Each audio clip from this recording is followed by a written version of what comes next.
What is going on, guys? How y'all doing all tonight? We're back up here for the third time today. Fifth video, of course, I've done today. It's been a busy one. I've been up in my room all day, throwing these graphics together, doing all this jazz. And let me tell you something, it's exhausting. For sure, as we continue these 3 busy weeks in the wrestling industry. And of course, guys, as always, this is the Club of the Man 1993, and he is here. We are here live. Let him in, if you want to put it that way. We're here live for my WWE Payback 2020 preview and predictions video. Payback takes place in a little under 24 hours tomorrow, August 30th, 2020, at the WWE Thunderdome in the Amway Center in Orlando, Florida. Why we have this show, I still don't get why. Why are we doing a random pay-per-view 1 week after SummerSlam? We already have another one, Clash of Champions, in 2 to 3 weeks. So why are we doing this show? Makes no sense. And the card itself isn't really that great. I mean, the main event's going to be awesome. That triple threat, no-holds-barred match for the Universal Championship is going to be awesome. The rest of this card, why? 1 week, we're having another episode of Raw or SmackDown, pretty much. Well, more so Raw, I'd say, because, well, of course, now that the big dog's a heel, make sure to check out my turn alert video for that. That's one video I'm hoping to get a lot of views on. Who knows, maybe it will, maybe it won't. It's going to be another weekly television episode. So why are we doing this? Again, why are we doing this? And the thing is, I would have loved to have done graphics for this show. Loved to have done graphics. Because I love the Payback graphics. Well, the old ones. The new ones aren't too bad.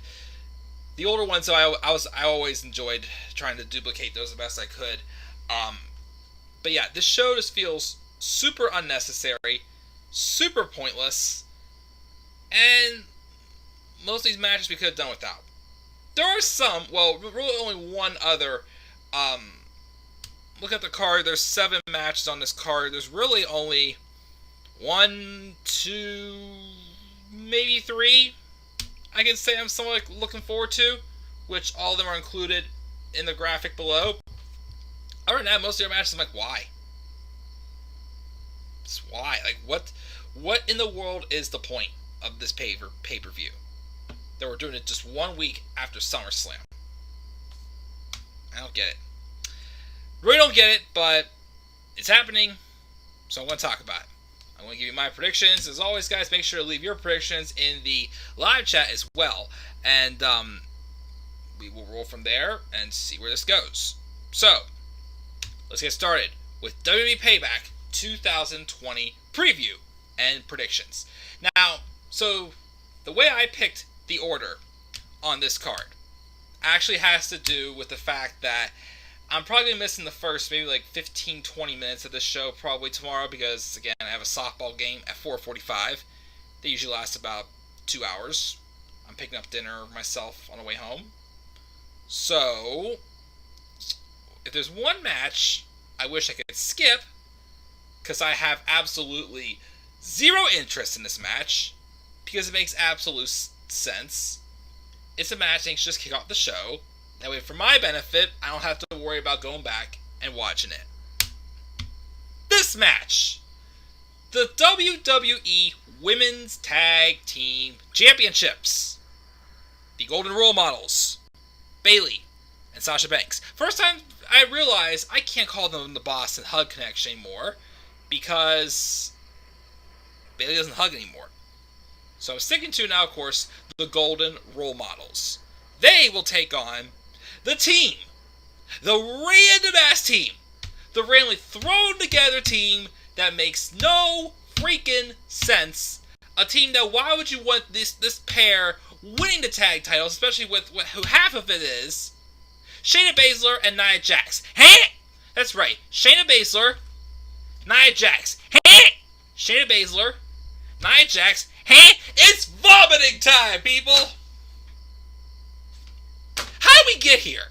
How did we get here with this match?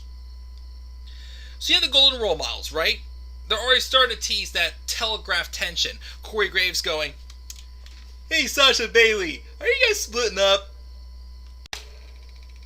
when nothing has already been teased.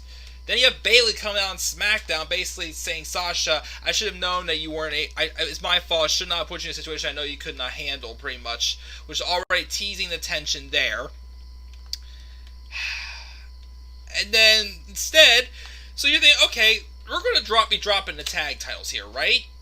Well, I hope we wait for another 2 or 3 more weeks. And somebody else can drop them instead at Clash of Champions. Because why on earth would anyone want to see the team of Shayna Baszler and Nia Jax win those tag titles? Because it's Nia Jax. Who in God's name thinks, like, if the direction is going for Shayna Baszler being a babyface, not really for it. I mean, I haven't done the turn alert yet, not really for it, because I think she's more meant to be a heel, but I think she can manage, because people actually do like Shayna Baszler. But Nia Jax, like, why? With all the the white heat Nia Jax has, why in God's name would anybody want to root for this woman? How on earth could she possibly be a babyface if the direction's going with her being a babyface? So you're having to fight for no reason. Nia Jax is getting suspended for God knows who knows what reason. There was no point to her being suspended, just for her to get brought back and be a tag team with Shayna Baszler. They're beating each other up. Oh, we can fight together and take those two out. It makes no sense! And why on earth, again, this tag team division for the women is so dead the way it is. There's no depth in it. There's no real tag teams. There's nobody with a real freaking story. Well, maybe the Riot Squad. We'll get to them in a few weeks, hopefully. So why on earth does anybody want to see Bayley and Sasha drop these tag titles to Shayna Baszler and Nia Jax? Which is why I'm saying they need to retain. Bayley and Sasha need to retain the tag titles for this match. They need to retain. Maybe, if you wanted to continue to tease the tension or something like that, maybe do something where like Bayley tags herself in and Sasha out of the match, showing that Bayley's losing faith in Sasha. Who knows? I don't know. Just something to not put any more titles on Nia Jax and make this a babyface tag team. WWE need to apologize for putting us through this grueling pain. You know what I would do? Have Bayley and Sasha retain. Have some way of Bayley and tagging herself in or something, like one of the two, trying to outdo the other and winning the match. And then, again, have them drop them to Ruby Riott and Liv Morgan, because I felt that Ruby and Liv could use just a little bit more time to build them up. I feel like now okay, go with it. Actually, tell a little bit more of a story with Liv and Ruby. Within the next couple of weeks, just give them a few more weeks and have them take the titles off of Sasha and Bayley at Clash of Champions. That'd be the best time. Really, I mean that's the best route to go. This because who else is going to fight them at Clash of Champions? We're already splitting up Nikki Cross and Alexa Bliss. Plus they've fought them how many times? The Iconics. We want to see that match. The Iconics and Bayley and Sasha Banks. We've already seen it on Raw before. But yeah, of all the matches on this card that I'm not looking forward to, this is the one that I have literally zero interest in this match at all. I don't want to see this. Anything that involving Nia Jax, especially when she's supposed to be the babyface team, no interest. Because it makes no sense. It makes absolutely no freaking sense whatsoever. None. So, Bayley and Sasha, I'm saying, need to retain. So that's match number 1. Oh God, it's not that much better. Match number 2. Matt Riddle versus King Corbin. Anybody care? No. All I gotta say is, Matt Riddle, win this, end this, move on to better things. King Corbin, lose the crown. Lose the king gimmick. Once again, another king of the ring does not succeed to me. Again, just WWE has literally just thrown Baron Corbin way into the ground. Well, I'm sorry. In their mind, they think he's good because he gets good heat. No, he does not get good heat. He's a cheap heel. He's just the type of person, if you need a heel to put over, a new babyface, throw him with Baron Corbin. I'm pretty sure, whenever NXT, when whoever has, we have like another top baby face. Like, who knows? Because everybody's heels in NXT right now. Whoever the next top baby face is, I don't know. Because you've already taken away both Keith Lee and Matt Riddle now, both of the biggest baby faces. Whoever comes up next and goes to SmackDown, they're fighting if you with King Corbin. If you need someone to put you over, give it to King Corbin. It's gonna be boring. It's gonna be stupid. It's gonna be Corbin. He's some big tough guy, but he's really not. He's a wimp. He's a coward, and he's not cool at all. He's not entertaining, and it's just unfortunate. So, Matt Riddle gets the win here. Again, if he lost to Corbin, why? What'd be the point? What's the whole point of this dragged-on feud that they could have just finished on SmackDown? Nope, they had to drag him into a feud. Get Chad Gable involved for some reason and just make him look more like an idiot and basically bury him further into the ground. When's he getting out? So, yeah, I don't care about this match. I don't care about it. I mean, heck, again, if our game wants to go late and, I miss this match as well, I'm totally cool with it. I mean, I'd like to see Matt Riddle just, end this for crying out loud, but, So, Matt Riddle wins this, and we can move on, Riddle, to bigger and better things on SmackDown. Alright, match number 3. A match I'm actually somewhat interested in. Apollo Crews and Bobby Lashley for the United States Championship. Alright, so, as I said, back for SummerSlam last week, that's right, remember, SummerSlam was just last week, where we have another pay-per-view in WWE. I said something needed to happen at SummerSlam to tease Apollo Crews joining the Hurt Business. Unfortunately, it hurt, because Apollo Crews is still not a heel. He's not a part of the Hurt Business. And there was nothing else of him teased to join the Hurt Business. So he's beaten MVP 3 times now, right? So now, of course, he's beaten Shelton Benjamin how many times? So the only person in the Hurt Business Apollo Crews has not been able to beat is Bobby Lashley. My thing, though, is if he's already taken out 2 of the other members, why would... I mean, even though Bobby Lashley was the one to put him on the shelf, yeah, they just, like... When Apollo Crews got sick, they literally just, like, looked up, okay, what's the reason how this is Apollo Crews? This. We'll take that time where Apollo Crews got put into the full Nelson and blame that as to why he's off TV. He was sick.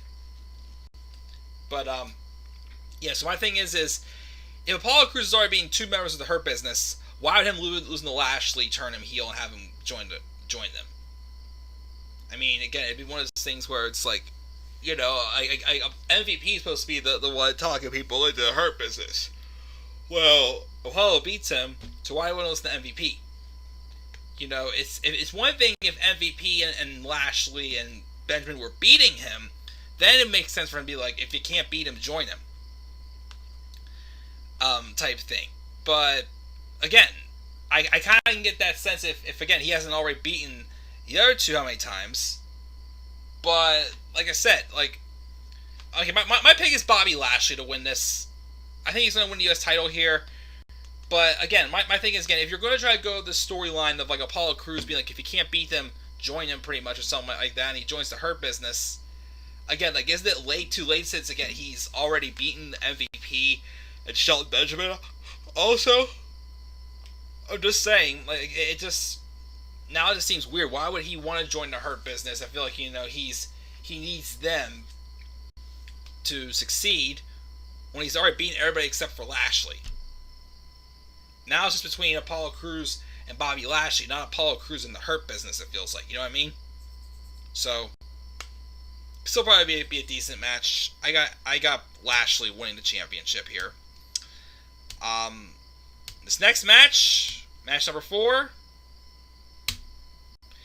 is this tag match. Rey Mysterio and his son, Dominic Mysterio, taking on Seth Rollins and Buddy Murphy.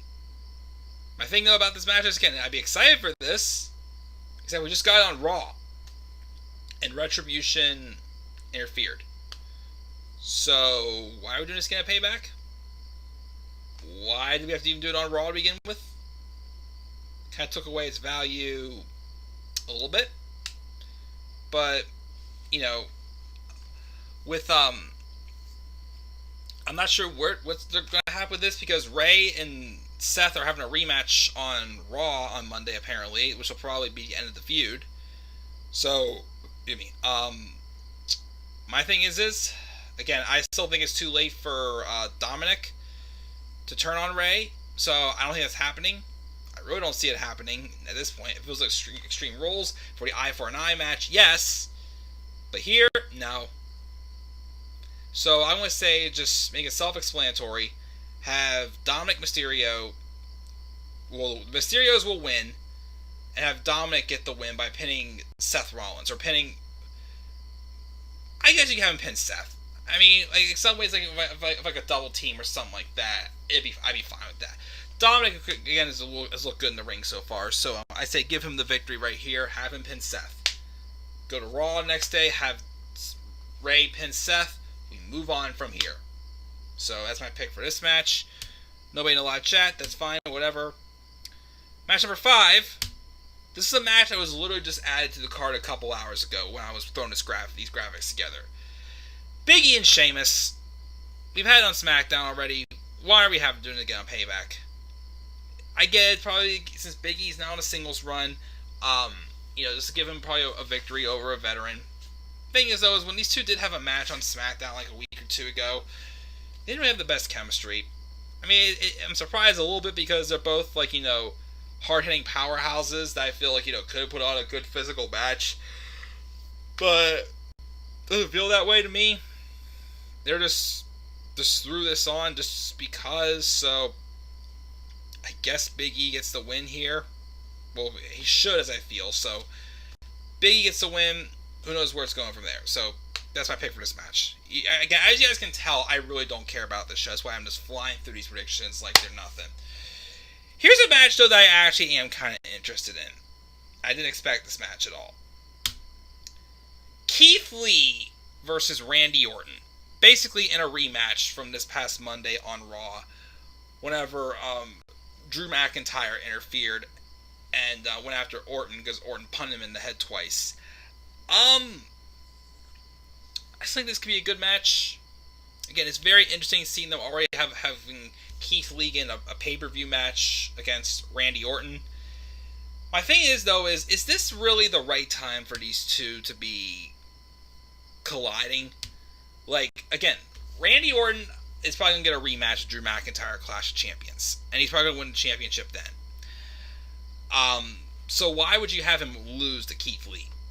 But then again, I don't want to see Keith Lee lose. So I guess, safest way to put it, just have a really good match between these two. Have Keith Lee look amazing. But basically drive Orton to the point where he has to cheat to win. Just some, sneaky little heel tactic to help him win. And have him get ready for his match at Clash of Champions. Doesn't make Keith look weak, but just sneak it in, and then, probably have Keith, for now, maybe since I have Lashley win the U.S. title, maybe we'll have, I don't know if he right away, but have Keith Lee dethrone Bobby Lashley for the U.S. title. Could be something to do. But as far as this match goes, it'll still be a good match. Their match wasn't too bad on Raw last week. Of course, his theme music and attire is different, but who knows? Main event time.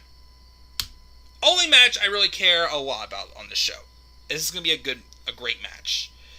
It is the Universal Champion, The Fiend, Bray Wyatt, taking on the monster among men, the choo-choo train among men, Bald Braun Strowman, and the newest Paul Heyman guy, the big dog himself, the now heel Roman Reigns, in a no-holds-barred match, triple threat for the Universal Championship. Done right, this is going to be an awesome match.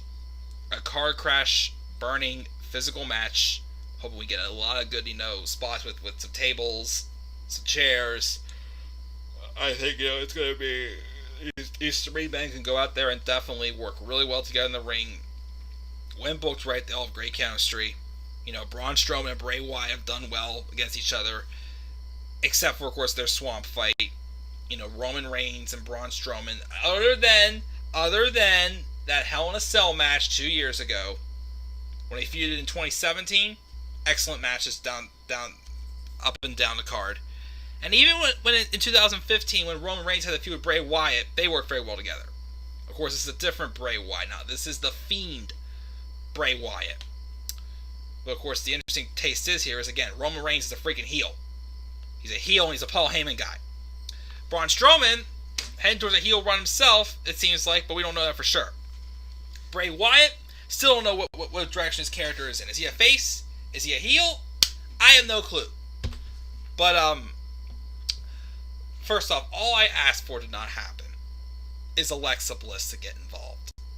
If anything, if Alexa was going to get involved, it was probably going to happen at SummerSlam. They didn't, so now all of a sudden, they're still teasing something. I don't know what the heck's going to happen with it, which is why I don't think Bray Wyatt's a babyface.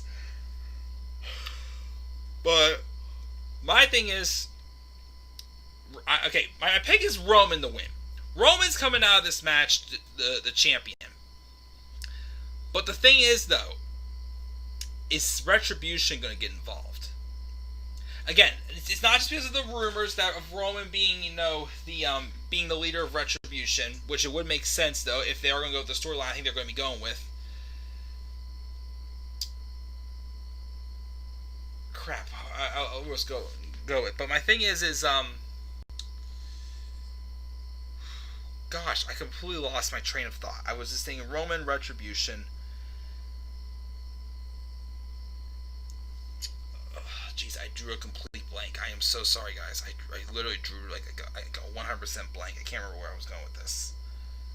But basically, I think this match could end with Retribution getting involved some way, somehow. We could get some big reveals. Oh yeah, I remember where I was going now. The reason why I think there's a chance Retribution get involved, not just the rumors, is because whenever they showed this segment, whenever it was revealed that Roman was a Paul Heyman guy, shortly before Roman said, I will be at Payback and be in the triple threat match and the blah blah blah, all of that, the first thing you hear him say is with these changes,